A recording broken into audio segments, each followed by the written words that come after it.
Welcome to the Open Door. Jim Hannick here with my fellow panelists, Mario Ramos-Reyes and Christopher Zender.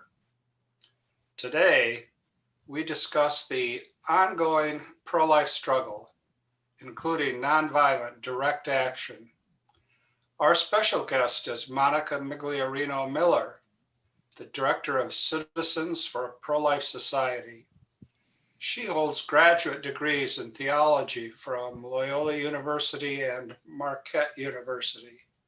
She is the author of several books, including The Theology of the Passion of the Christ, The Authority of Women in the Catholic Church, and Abandoned, The Untold Story of the Abortion Wars.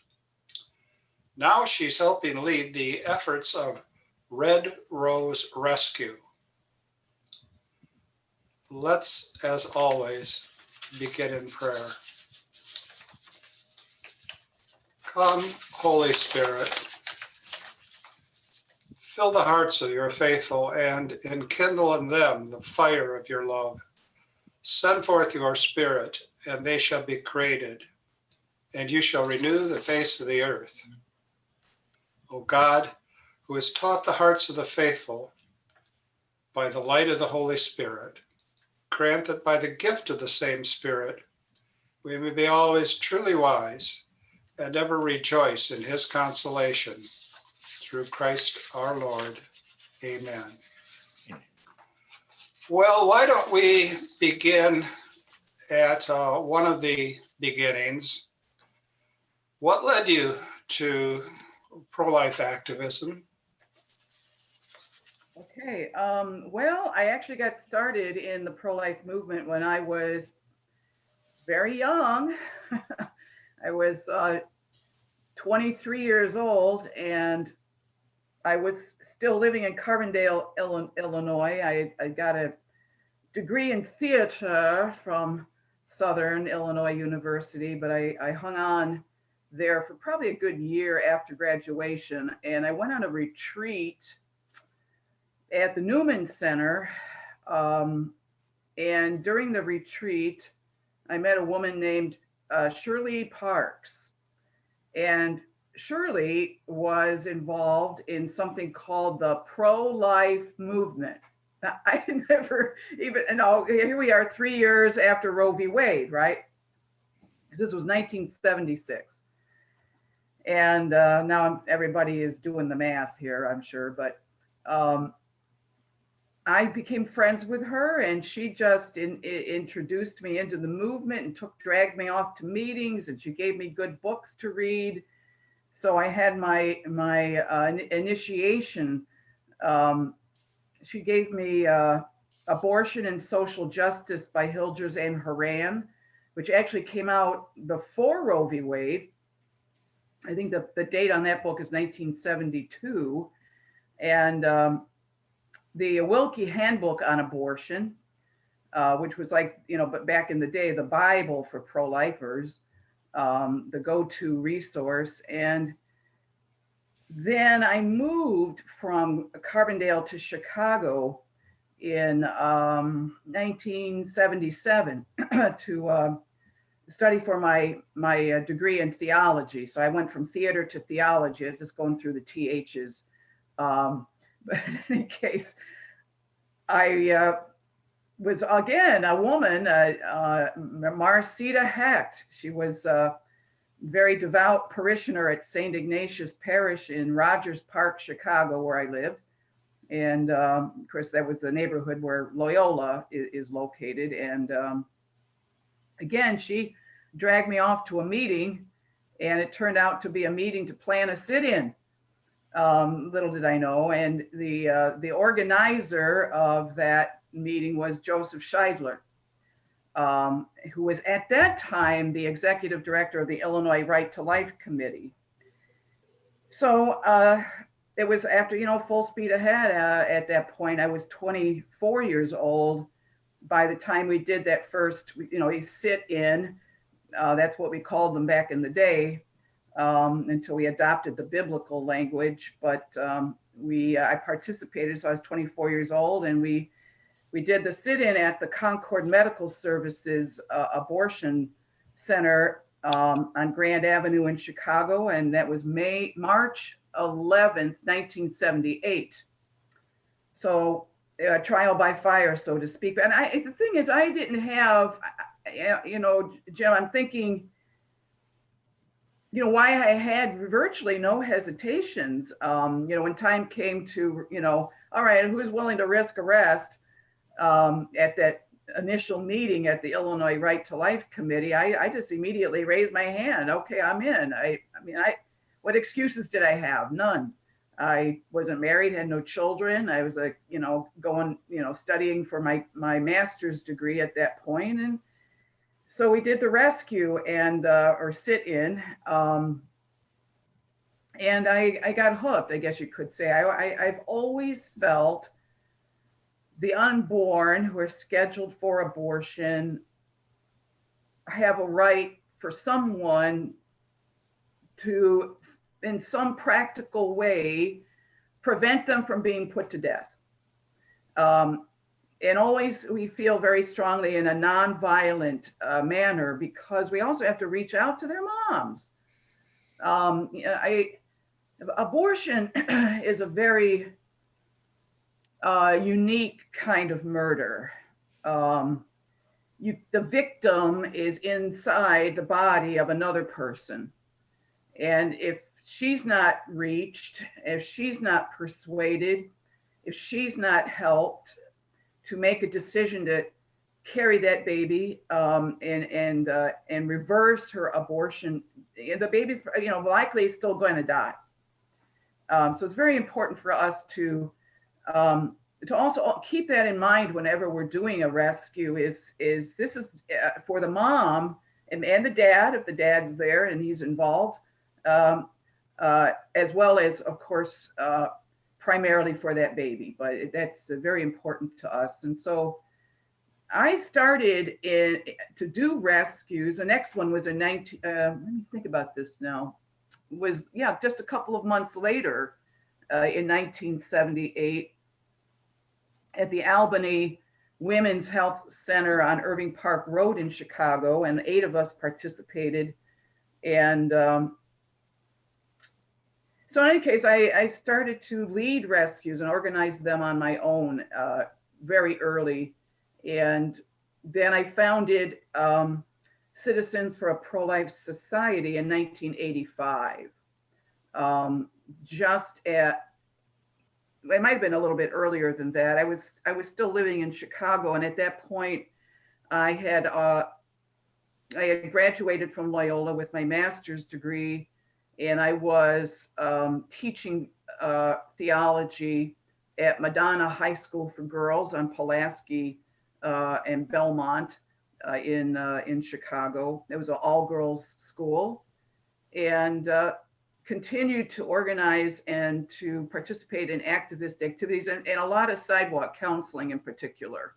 I mean, I probably logged in, at this point, thousands and thousands of hours. I just went out to a clinic day before yesterday, the Planned Parenthood here in Ann Arbor. Now I live in Michigan. So I continued to do that, as well as my husband, Edmund Miller. You may be familiar with him. He also has articles from time to time published in the New Oxford Review. Who could not be familiar with him? Well, and by the way, let me digress a little bit there, okay? Because when I moved to Milwaukee in 1985 to study for my PhD in theology, the pro-lifers there, the activists were like sheep without a shepherd.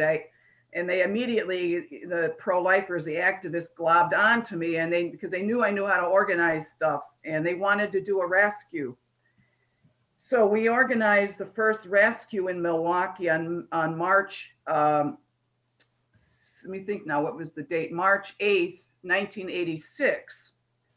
And at the Rendezvous, which was at the Burger King, which was like 3 doors down from the abortion clinic, called Bread and Roses, that was the name of the clinic, some young lads showed up wearing, these rimless glasses. And it turned out to be Edmund. And he was only 25 years old.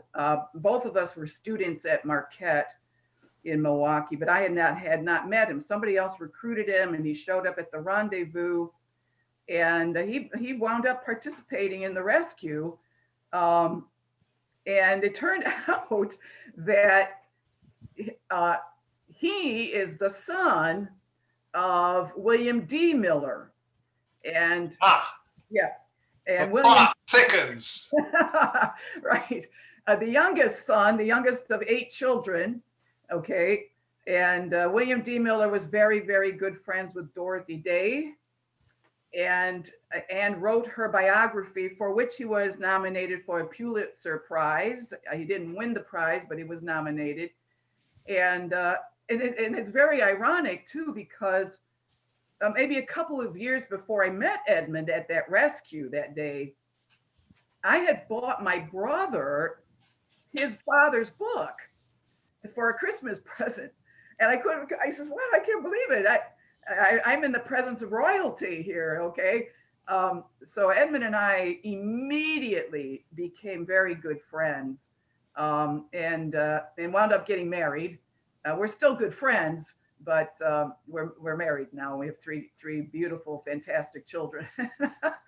So there it is. Well, all right, now we know how it all began. I wonder if Mario wants to ask why it's still continuing. Well, good morning, everyone. I have a question after listening to you very carefully. You have been involved in pro-life struggles for, I think, 4 or 5 decades. Right. And so my question is, how have you been able to sustain your activism over such a long time? Besides the fact that I'm a fanatic, Fundamentalist. I'm a maniac. Here's ultimately the reason. I am deeply aware, almost painfully aware, of the plight of the unborn. I can't escape their oppression. It lives with me. I'm very cognizant about it. I can't. Okay, in fact, let me put in a shameful plug for my book. Okay, Abandoned: The Untold Story of the Abortion Wars.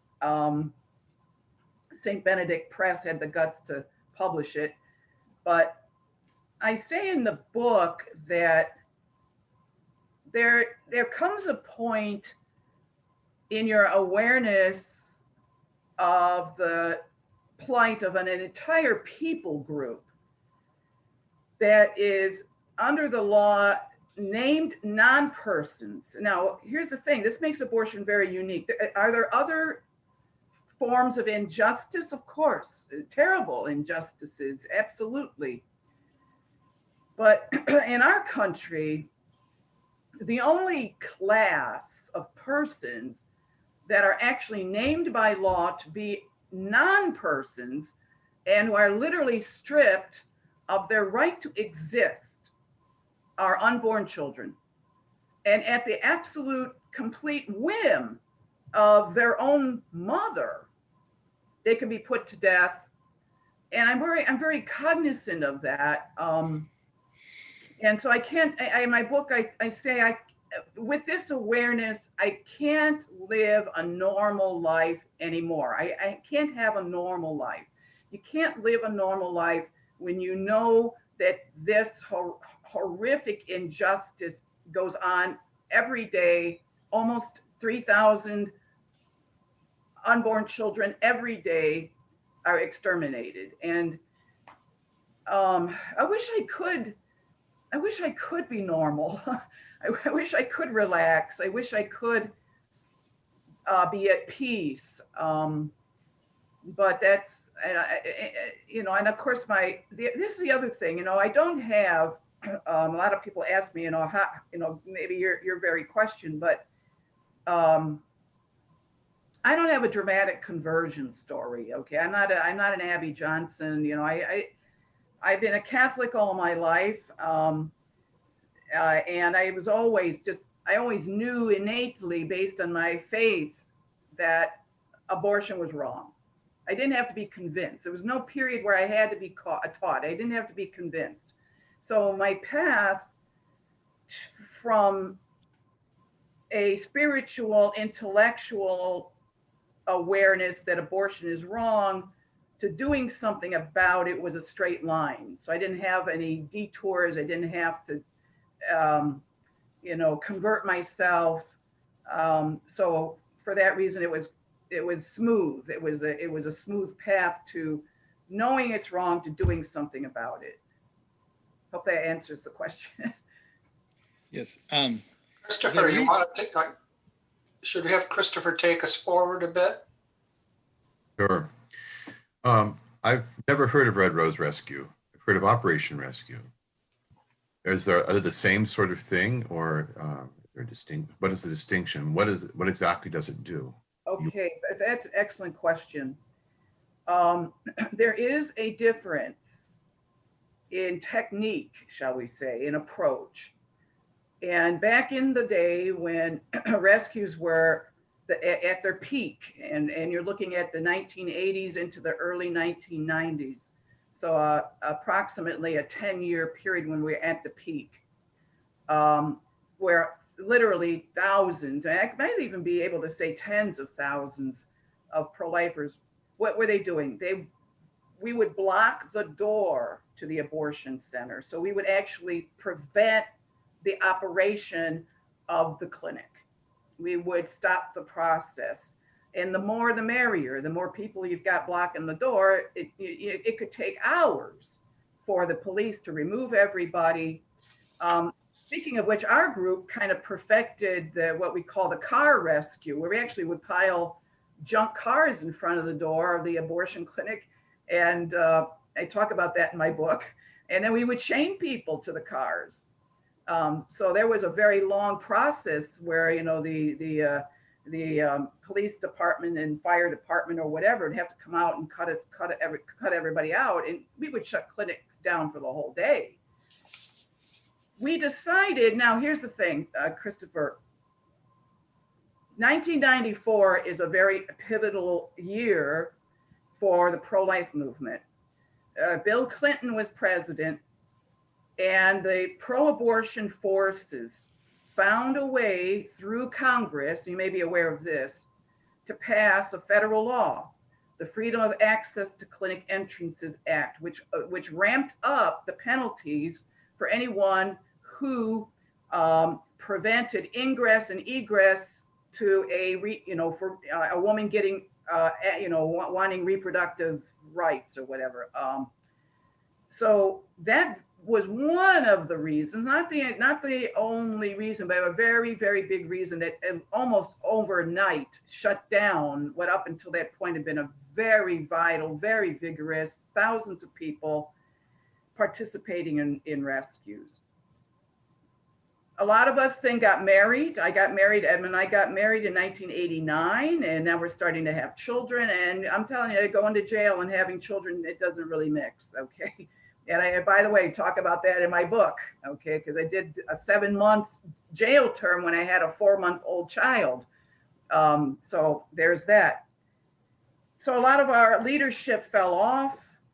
Face law was in place. But a bunch of us, Christopher, always felt, nonetheless, that rescues should still be done. But is there a way that we can do them differently and maybe even more effectively? Because as I said about 20 minutes ago, abortion is a unique kind of murder. You gotta reach out to the mom. And so in April of 2017, a bunch of us old, rescue leaders got together, including Randall Terry and John Ryan and Joan Andrews Bell. Joseph Scheidler was with us. And a bunch of us got together at a meeting in St. Louis to talk about, can we resurrect rescues? Should we and can we? And so we decided we want to actually do something different. We want to go in the clinic. So this is where the difference is. We don't block anything. Not that I'm against that. If somebody wants to do those kinds, hey, more power to you. In fact, there's been a couple of those rescues within the last 6 months. But our way of doing it is we will have no more than 6 people. We cap it at 6 because we're not protesting abortion. We don't want to fill the waiting room with a lot of protesters. We go into the clinic and we will try to stay there as long as we can. We want to be incognito as far as possible, sit down next to the moms that are in the waiting room. They've already decided not to receive help from the sidewalk counselors. They're past that point. They're in the clinic, and in a few minutes, they're going to be walking down a hallway and going to get that abortion. So we sit down and we talk to them. At some point, we actually give them roses. So there's the Red Rose Rescue. We give them roses. We try to persuade them to go out with us, to leave the clinic with us, or, to be intercepted by the sidewalk counselors. So some of the rescuers might actually leave with the woman, but it's important as the other part of our defense of the unborn. If women refuse our help, we're going to stay in that clinic. We know from experience, without even having to block anything, that as long as we're in there, as long as there's a pro-life presence inside that killing center, abortions are halted. They're going to have to take us out. They have to remove us, take us away. We want to stay there in solidarity with the unwanted, in an act of defense and in an act of witness to their humanity and the sacredness of their lives. And that's the component that may result in getting arrested. And then, of course, we have to go to court. And I did a short jail term a couple of summers ago. So that's the difference. We don't block anything. And that's why we are at this point, we get maybe a citation for disturbing the peace or trespassing or whatever. But we are not violating the FACE law because as I said, we don't block doors. We don't block hallways. We're there as a presence, a pro-life presence in this place of darkness and despair and literal violence against the unborn. Are you successful in terms of actually being able to convince women how successful are you at that? Actually pretty successful. Really? Had quite a number of women leave the abortion clinic going out with the rose in their hand. Well, let me give you a little story, by the way. In 2 years ago, December of 2018, we did a rescue in West Bloomfield, Michigan at the Women's Center Abortion Clinic. And 5 of us were arrested. We all went to court. We had the prosecutor from hell. The guy really had it out for us. Jerry Sherman. But in any case, I'll make a long story short. We were convicted, unfortunately, as convicted because we try to have a defense of others. We always ask for that defense of necessity. And there's a long reason why we so far have never gotten it. But we were convicted. I went to jail for 32 days as a guest of the Oakland County Hilton. And while I was in jail, this was July of 2018. So actually the rescue was in 2017, I misspoke. But in any case, I was in jail in July of 2018. The abortion clinic, while I was in jail, had filed a motion against us for restitution. They wanted us to pay them, the abortion clinic, for the loss of their revenue. because of the rescue we did. So we all went back into court, and they put on their witness was the lady that ran the abortion clinic, Pam DiMaggio. She came complete with a chart, and the chart showed that 12 women, and we knew about one of them because one woman got up and left during the rescue, and she was also noted on the chart. So one, and then there were an extra 11. This chart showed that at that day, 12 women did not go through with their abortions.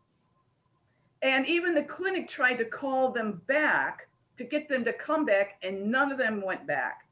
This was amazing. And Edmund, my husband, was in the back of the court sitting there, and he leaned over to me and he says, "What is she, out of her mind?" I mean, in other words, why would she admit, complete with a chart that listed all the money that they lost? This abortion cost this much money, okay? This procedure cost this much money. It was absolutely stupefying that we got that on record. Now, let me put that in context. If you were a sidewalk counselor and you were sidewalk counseling that day at that abortion clinic, and 12 women, because of your being there, decided, we're not going to get our abortions today, we're going to leave. Those are called turnaways, not saves. We don't know because we don't have a verification that they never went back. But to have a turnaway as a sidewalk counselor, and you would have 12 of them in one day, absolutely enormous. So it was such an incredible victory. And let me also add, the judge finally decided to do the right thing, and he denied their motion. So he never didn't have to pay the restitution. And we wouldn't have paid it anyway, but they can dip into they would garnish your wages. Okay, oh my gosh, this was the worst thing. It was worse than going to jail, and worse than anything, that any money, 1 cent of my money would go to that abortion clinic. I prayed, oh my gosh, so hard when I was in jail. God, you've got to get us out of this. You've got to save us from this. And it was an incredible victory. Mario, you had a question earlier. Well, yes, it's just a question regarding what you were saying, the pedagogy, if you will, of persuading someone not having an abortion. Right. But my question was even deeper than that, because yesterday, Argentina approved abortion law. Has been short struggle, if you will. And what caught my attention, painfully, is that the president said today, this morning, today we are better country. That was the conclusion of the president, who is a Catholic, and claimed to be the leader of a party which was the vanguard of social justice for the vulnerable. And the reaction of the clergy was very mild to my view. So when you see millions of young girls cheering this law, I was wondering, what is the best way, if you can say that, to begin persuading them that they do not know what they are doing? And mainly, this is happening in supposedly a Catholic country. So it seems that something failed miserably, I think, evangelization and everything in between. So my question is, do you have any insight as to how to go about and rebuild this type of culture? Yes, Mario.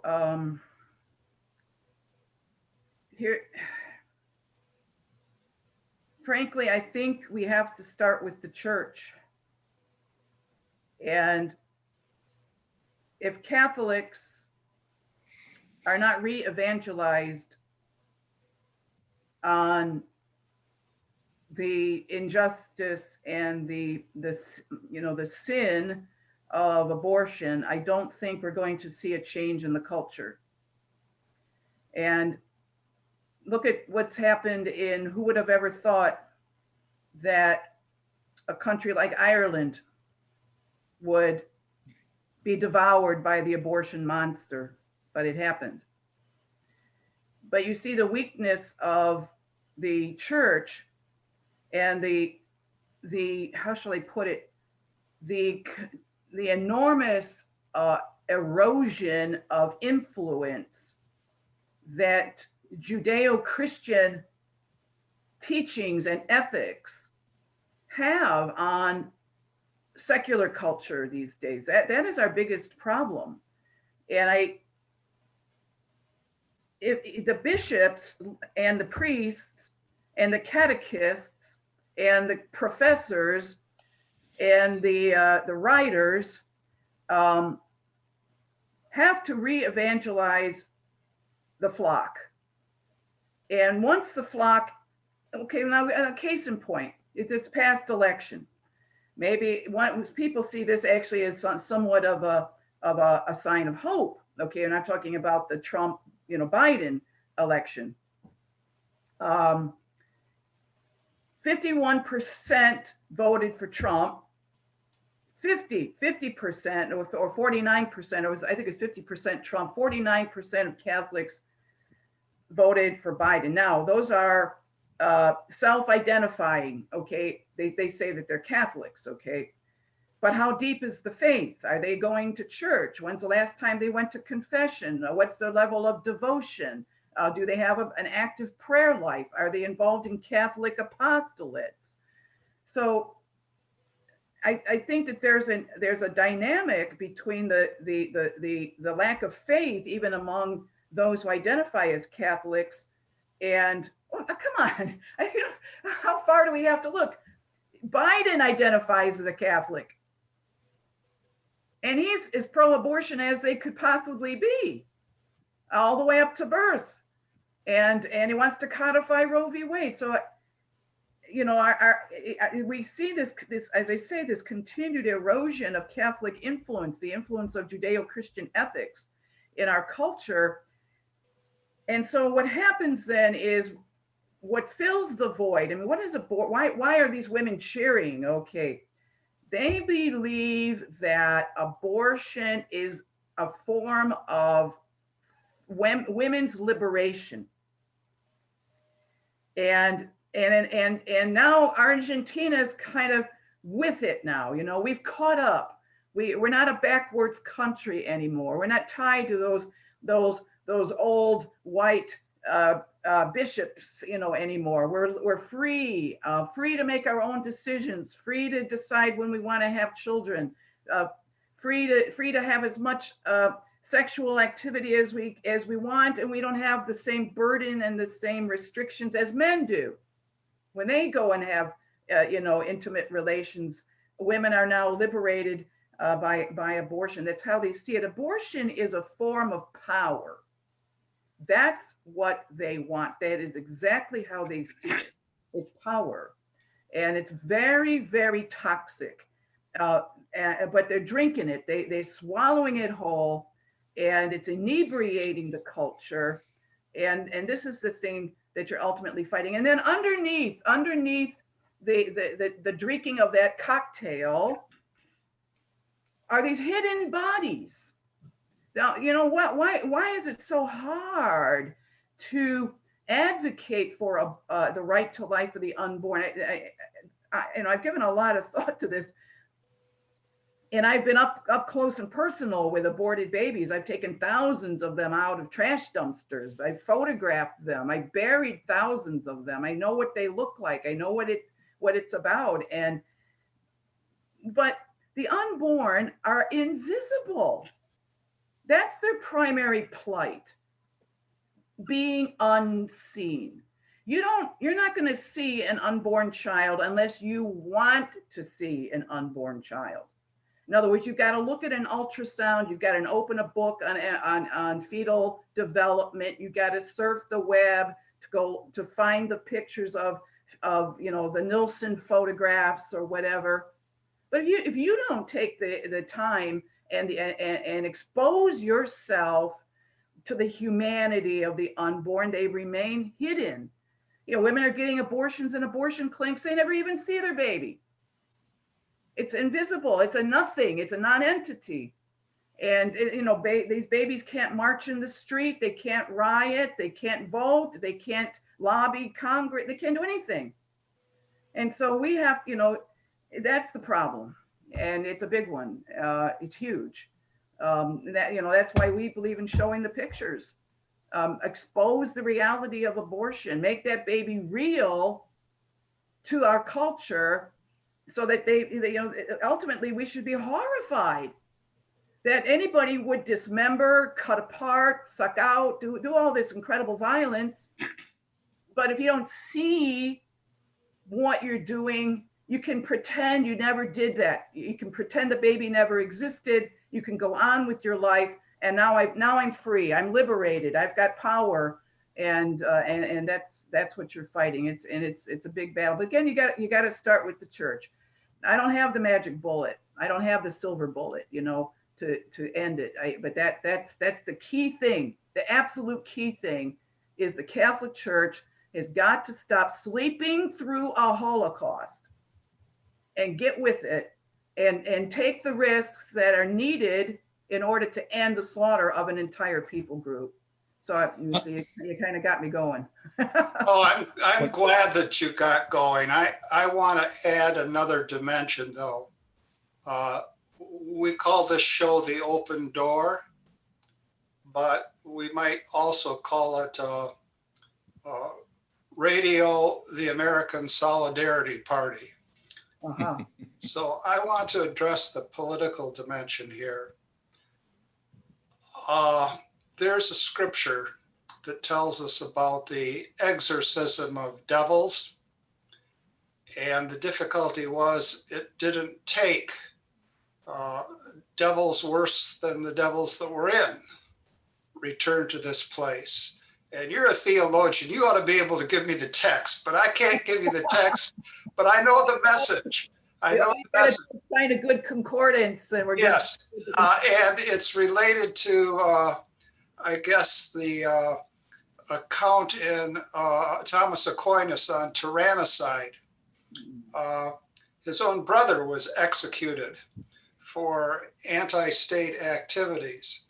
Now, Thomas Aquinas, as Alistair McIntyre pointed out, changed his mind 3 times on tyrannicide. And in one of his discussions, he cites the woman who says, well, there's something to be said for that position, but somebody worse will probably come in. Now, what I'm getting to is our view is that Trump is reprehensible and that under no circumstances would we support him. I think a number of pro-life people have decided to go another direction. Right. I think they're desperately wrong.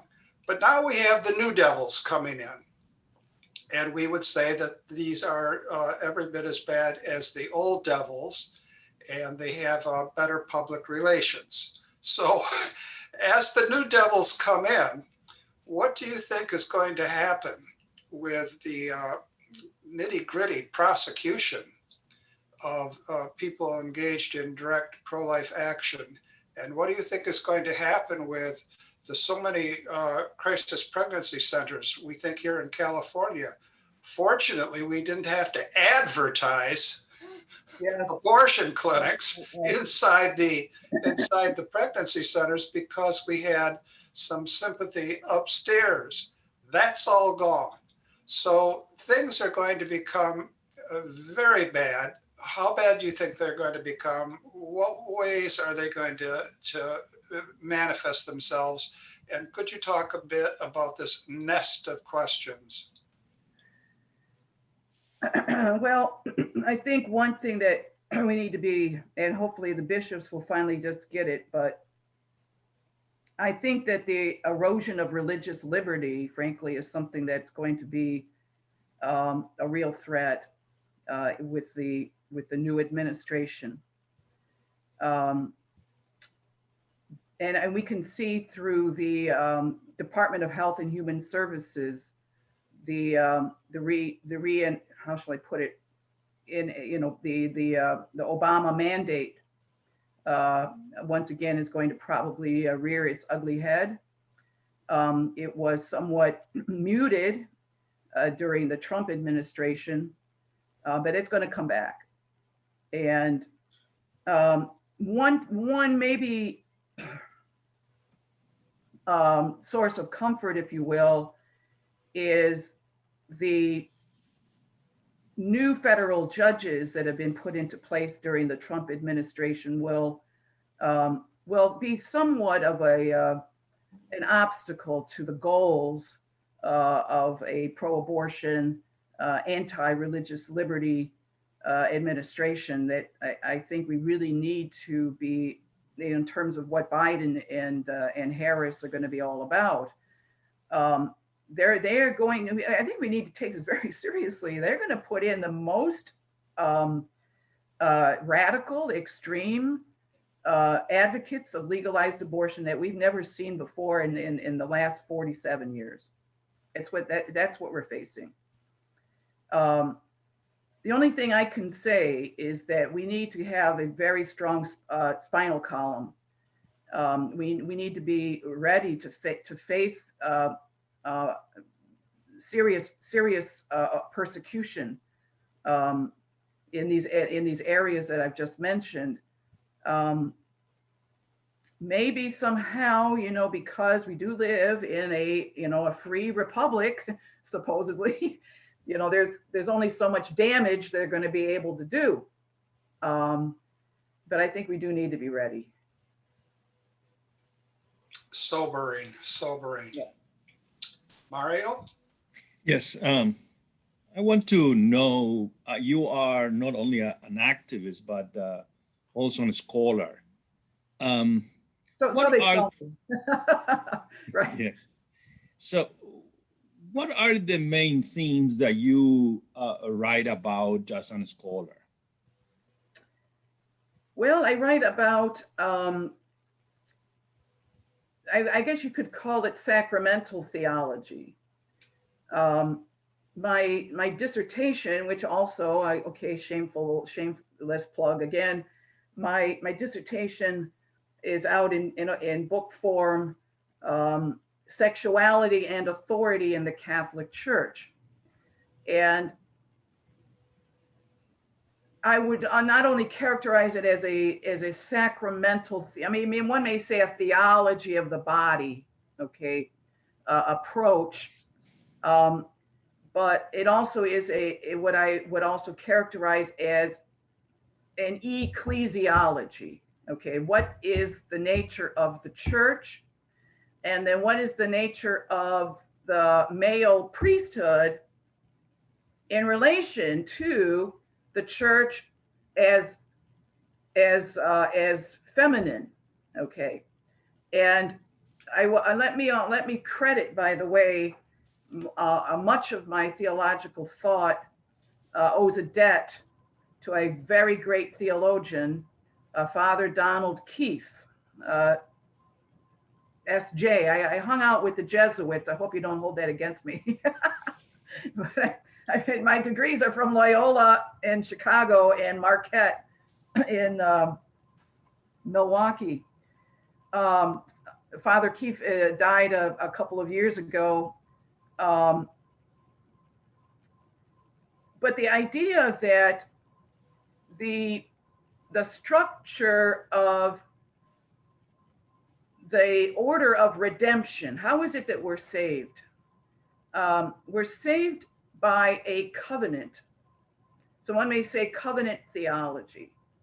In other words, and maybe I'll say something a little radical here, but then I will be able to redeem myself in a second.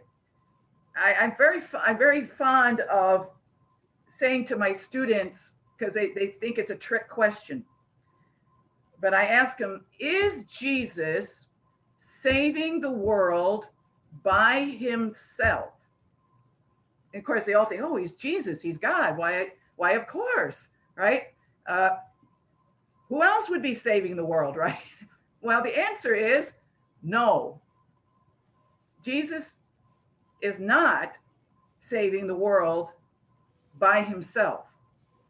He is saving the world in relation to a covenant people.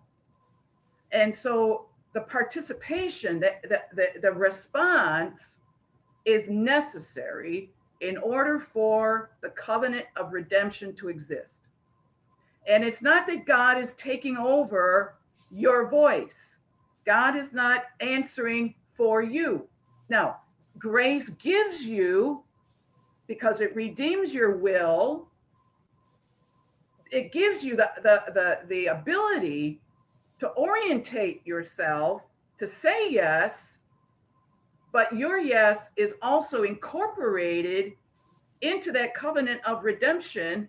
And so I'm very insistent that we speak of Christ and the church, God and his people, and that God does not have to do an end run around the human race in order to save the human race. In other words, that frankly would be that Protestant pessimism, more likely it's in a Protestant pessimism, that you can't offer. You have nothing to offer because you're corrupted by sin. Just the fact that we have a woman in Nazareth who could make that answer. Yes, be it done to me according to thy word, right? Without that yes, there would be no incarnation. God would not have become flesh and dwelt among us. And look how he partners with the prophets and with the apostles and with his saints, and takes the church to himself as his bride. He's wedded to this people, and so the church has a mission to go out into the world and bring Jesus to everyone. And so I'm very, and in fact, I very much like this theological point that Pope Benedict is very fond of making in his works. Revelation, the revelation of God to man, is a dialogue. Okay, dialogue. Go back to the Greek. What does that word mean? Two words, dialogos, right? Dialogue. So redemption is not a monologue. God is the only one doing the talking, right? But there's a response that has to be made to God. We have conversation. And so these are some of my pet, if you will, my pet theological points. And also that the world is a sacrament. The world is something that's sacred and speaks to us of the love of God and that God, we have a proximate God, not a remote God, not a detached God.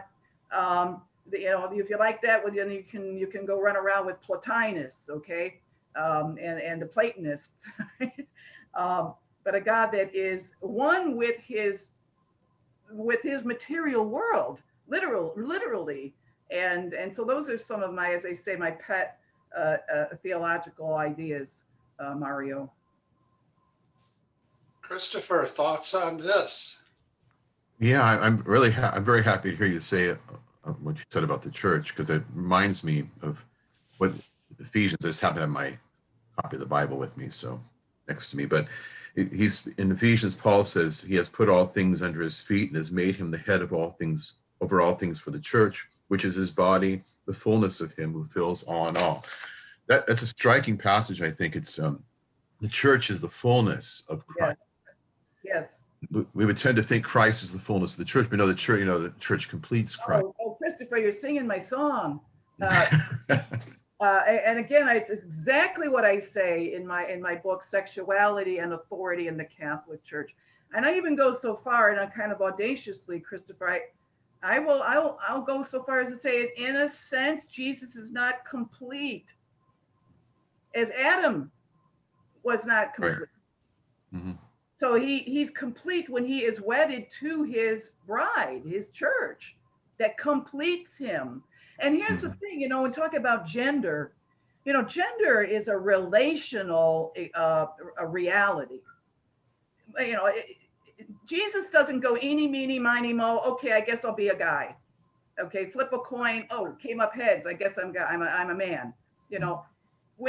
When Jesus comes as male, he's already signaling, I am in relation to something other than myself, something female, based on Genesis chapter 2.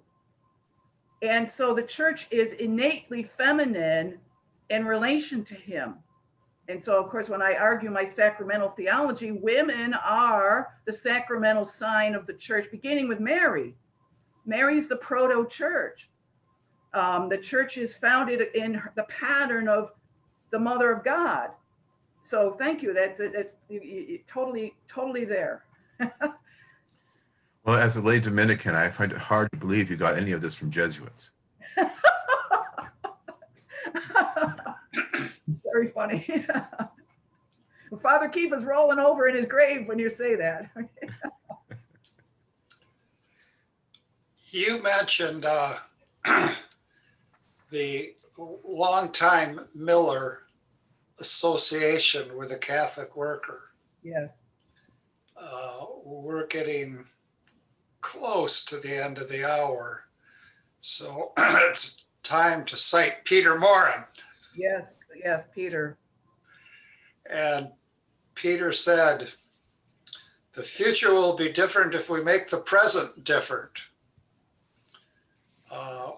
How are you going to make the present different? How should we make the present different? And how is it that we can, in making the present different, address what I think applies to the acceptance of the abortion holocaust, a kind of banality of evil? I'll tell you how banal it can get. That abortion clinic that I talked about, that we did that rescue where 12 women decided not to get their abortions that day, West Bloomfield, Michigan. West Bloomfield, Michigan is a very wealthy community. And the abortion clinic, I am not exaggerating, back in 2017, it literally shared the building with a Starbucks coffee shop. So the Starbucks coffee shop was in the front of the building and the abortion clinic was in the back and literally shared a wall. Unbelievable. So you'd have people driving into that parking lot, getting their lattes and their cappuccinos and whatever else, their spiced teas, while this abortionist is killing babies up to the 24th week of pregnancy. It's absolutely absurd. I mean, to me, that kind of says it all when you talk about the banality of evil. In any case, making the present, change the present, and then you change the future. I think, again, I go back to what I said a while ago. We can't live normal lives anymore. And when we talk about abortion, it's so easy to live a normal life because, the abortion clinics just blend into the scenery. It looks like a podiatrist office, or it's right next to a McDonald's, or it doesn't look evil, right? Nobody, it doesn't say, there's not, the blood is not splashed on the sidewalks. And it's all very sanitized and just blends into the landscape. And I think that, what we need to be doing is be willing to take the necessary risks and make the sacrifices that are needed in order to end when it comes to any injustice. Just ask Martin Luther King about it, right? But you have to break out of that normality of your life and do something, as I say, radical acts of love. That's what you got it. That's what's required. As opposed to random acts of kindness. Right. Radical acts of love are required to end abortion, which is basically the consequence of a grave spiritual crisis. Okay. Let's go back to Argentina. It's so demoralizing. It just makes you want to say, oh my gosh, it's what can we do? And it's all over, and you feel overwhelmed. Oh my gosh, so overwhelmed by the tidal wave of loss of respect for life. And I do think that we need to cultivate now what will change the future. Dare I say it, we need to have a fear of God. We need to fear God in the sense that we would so violate what's precious to him. We've lost that fear, that we're not afraid anymore to violate what's precious to God. How many times I'm outside of an abortion clinic and the boyfriend or even the woman going in, God will forgive me. It's like you're turning on a light switch, right? God will forgive me. God, you know what? God wants to forgive you right now for even thinking about getting an abortion. You need to repent right now for wanting the abortion. That already is a sin, right? So that's my answer for all it's worth. Here's a final link at the end of one of her many startling and analytically keen essays. This one is called War and Murder by Elizabeth Anscombe. Oh, yeah. She refers to people who say, well, we cannot allow Russia, we cannot allow communism to destroy our lives. So we really have no choice but to maintain a nuclear arsenal and be resolute in the will to use nuclear weapons. And Anscombe says, have you forgotten that your enemies here can destroy your body, but God, well, you ought to have a fear of God. And that's something that you're saying as well. Right. We've oftentimes on this program talked about St. John Henry Newman, and Newman says in his Apologia Pro Vita Sua that his own transformation began really with a fear of God, a fear of God. It's a loving God. God is a loving God, but God is also a just God. Right. Thank you so very much. We will close with, as we always do, today's gospel. This is from Luke. There was a prophetess, Anna, the daughter of Phanuel of the tribe of Asher. She was advanced in years, having lived 7 years with her husband after her marriage, and then as a widow until she was 84. She never left the temple, but worshiped night and day with fasting and prayer. And coming forward at that very time, she gave thanks to God and spoke about the child to all who were awaiting the redemption of Jerusalem. When they had fulfilled their prescriptions of the law of the Lord, they returned to Galilee, to their own town of Nazareth. The child grew and became strong, filled with wisdom, and the favor of God was upon him. Come, Lord Jesus, come. Thank you, Christopher. Thank you, Mario. Thank you, Thank James. you. Great. Thank you. You, thank you.